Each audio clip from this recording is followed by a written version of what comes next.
Fala galera, eu sou o Heitor Facini. E eu sou o Felipe Haguerrari. Começa agora mais um vídeo do Buzzer Beater. E na mesma pegada da semana passada, dessa vez a gente vai analisar o desempenho da seleção masculina de basquete. Além disso, a gente vai fazer uma retomada pelo todo o desempenho de Rubem Maiano à frente da seleção brasileira. E também tentar clarear um pouco sobre o futuro da seleção brasileira. Roda a vinheta aí.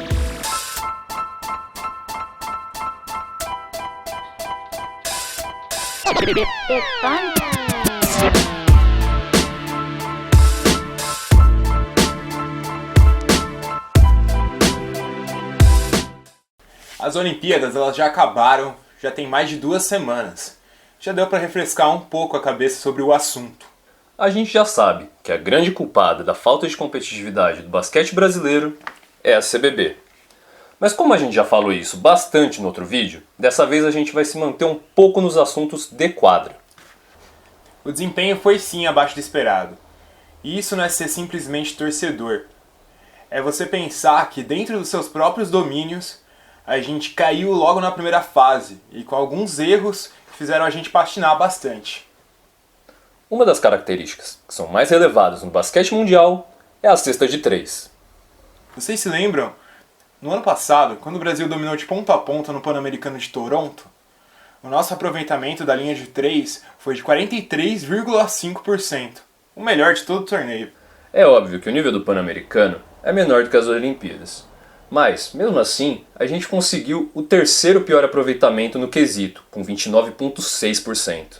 Se a gente for parar para analisar, os 4 classificados do nosso grupo, que foram a Lituânia, a Croácia, a Argentina e a Espanha, tiveram aproveitamentos melhores do que o Brasil nesse quesito. Tá, mas espera aí. Os times eram diferentes, né? Sim, com certeza houve uma melhora na qualidade das convocações. Mesmo assim, os 3 melhores chutadores de longa distância do PAN estavam nas Olimpíadas: Rafael Hetzheimer, Rafa Luz e Vitor Benite. Tirando Hetzheimer, que fez um campeonato muito abaixo das expectativas, os outros 2 foram muito mal aproveitados. Rafa Luz é um caso à parte. O cara teve apenas 1,2 minutos de média por jogo. Como que alguém consegue mostrar serviço assim? No que justifica convocar um atleta para ele jogar menos de 1 minuto e meio. O Maiano explicou que a convocação foi por conta do desempenho defensivo do Rafa Luz. Porém, com esse tempo de jogo, como é que você consegue melhorar a marcação de um time? Vitor Benite teve pouco mais de 13 minutos de média em quadra.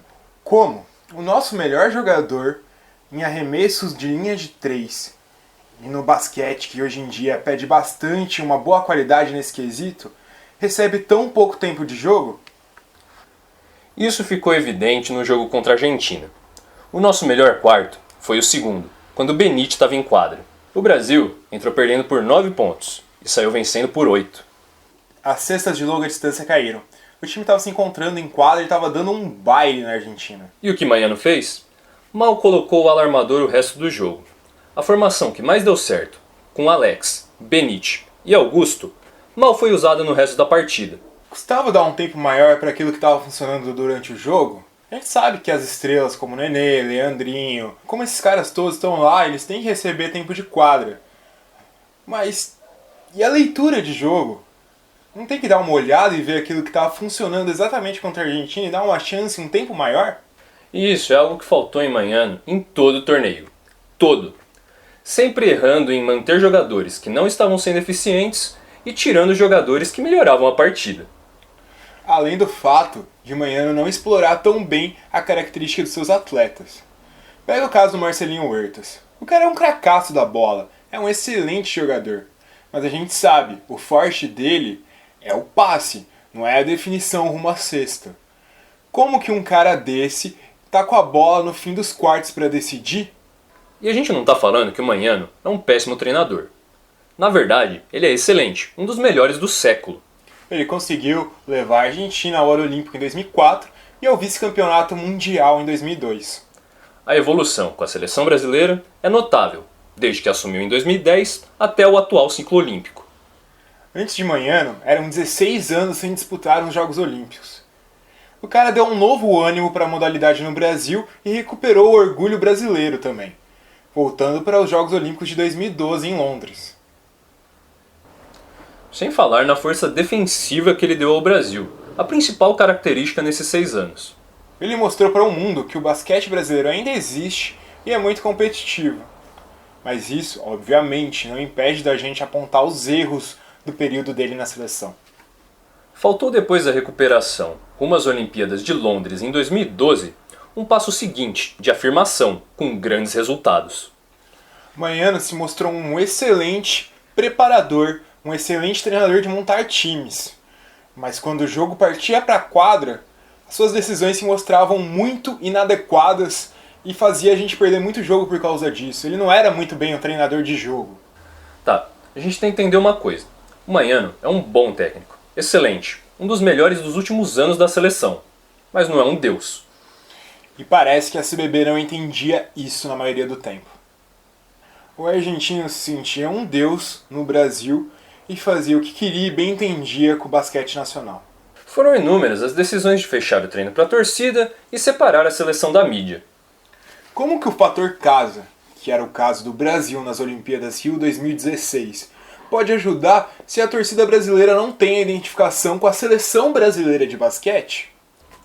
E ainda falando sobre a questão extra-quadra, o Rubem Manhano nunca foi muito bom em falar com a imprensa.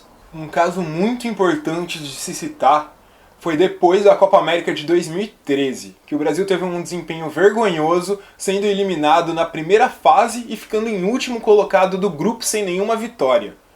Rubem Manhano, ao invés de puxar a responsabilidade para si, culpou muitos jogadores que decidiram não representar a seleção pedindo dispensa naquela época. Isso fez com que jogadores como Anderson Varejão e Thiago Splitter viessem publicamente se desculpar. Para a gente entender naquela época, o pedido de dispensa de Anderson Varejão aconteceu porque ele estava doente e teve que operar uma embolia pulmonar. Já o Thiago Splitter, ele pediu a primeira dispensa dele em mais de uma década de serviço de seleção. Nesse período, aconteceram coisas como o nascimento de seu filho, a morte de sua irmã, diversas lesões. Isso nunca impediu ele de se apresentar para a seleção. Além disso, a gente pode lembrar também de 2 declarações feitas pelo treinador argentino durante esse ano. Rubem Manhano revelou que Marcelinho Huertas havia pedido para ser trocado pelo Los Angeles Lakers na intertemporada. Isso numa época que ele estava tentando se firmar no time e aumentar o seu tempo de quadra. Outra coisa foi falando que o Brasil não tinha jogadores protagonistas nas grandes ligas. Tá legal, isso é verdade. Mas a Austrália, 4º lugar nos Jogos Olímpicos. Olha, pensando direito, eu acho que Patty Mills, Andrew Bogut e Matthew Dellavedova não são protagonistas em seus times. Ou a gente está vendo um campeonato muito diferente do Rubem Manhano. Essas declarações só serviam para conturbar o ambiente e piorar o ambiente entre jogadores e treinador. Parecia que o argentino Rubem Manhano se achava um deus muito maior do que a história do basquete nacional. E a própria CBB não ajudava em nada isso. Mas Rubem Manhano não é o técnico da seleção mais, né? Bola pra frente, vamos pensar no futuro. E não é bem isso que a CBB pensa. A ordem do momento é terminar o ano sem um treinador. Tudo bem, a gente não tem mais competições em 2016. O novo presidente da confederação só vai ser definido ano que vem. Mas depois desse fiasco que tanto a seleção masculina e feminina tiveram nas Olimpíadas, seria meio importante a gente já começar a pensar no próximo ciclo olímpico. Pelo menos, o cenário não é tão desolador quanto o basquete feminino. O nome mais forte é o de José Neto, atual tetracampeão com o Flamengo no NBB.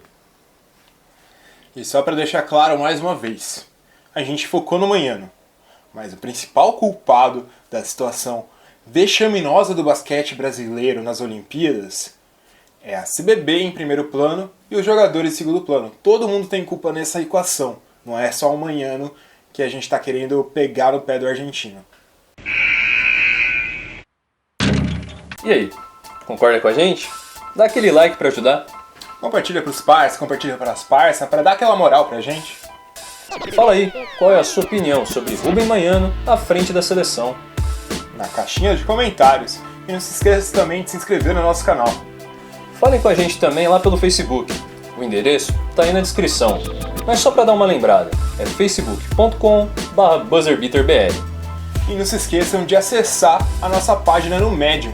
É medium.com/buzzerbeaterbr. youtube.com/buzzerbeaterbr.